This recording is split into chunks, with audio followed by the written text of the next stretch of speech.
اب اللہ کے حبیب تھے، اللہ قرآن میں کہتا ہے میرے حبیب تھے، لیکن ان کو جب مشکل وقت 10 سال میں صرف 40 لوگ مسلمان ہوئے تھے، کیا کیا مشکلوں کا سامنا نہیں کرنا پڑا، لوگوں نے مذاق اڑایا، ذلیل کیا، آسٹرسائز کیا. تو تمہارے جیسے کب کے پتہ نہیں خنزیر کی شکل بن چکے ہوتے یا کتے کی شکل بن چکے ہوتے، بھونکتے ہو مصطفیٰ کو، بچے ہوئے ہو مصطفیٰ کا صدقہ، کچھ تو شرم کرو، حیا کرو.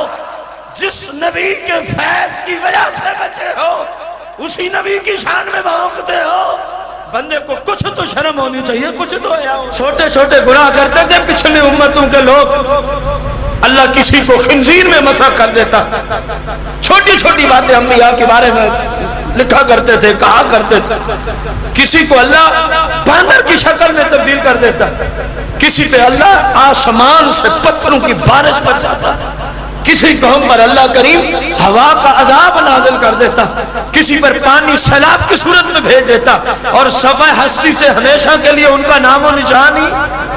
سورہ المومنون کو اٹھاؤ، قرآن پاک کتنی جگہ اللہ نے فرمایا سورہ المومنون ایک صورت میں کہ ہم نے فلاں قوم کو صفحہ ہستی سے مٹایا، پھر ہم نئی مخلوق کو پیدا کر کے لے آئے. انہوں نے انبیاء کی گستاخیاں کی، اپنے نبی کی تعلیمات کو نہ مانا، ہم نے صفحہ ہستی سے مٹا دیا، پھر ہم نئی قوم کو لے آئے. انہوں نے نہ مانا، ان کو صفحہ ہستی سے مٹایا، پھر ہم نئی قوم کو لائے. تم سے بڑی گستاخی وہاں کسی نے نہیں کی. جن کی وجہ سے بچے ہو کچھ تو شرم کرو، کچھ تو حیا کرو. اگر یہ تمہاری موت تک عذاب میں تاخیر ہوئی ہے تو یہ بھی عبداللہ بن عباس فرمانے، میں نہیں کہہ رہا، فرمایا یہ بھی فیض مصطفیٰ ہے، یہ بھی رسول پاک کی رحمت کی وجہ سے ہوا ہے. رسول پاک کی رحمت کی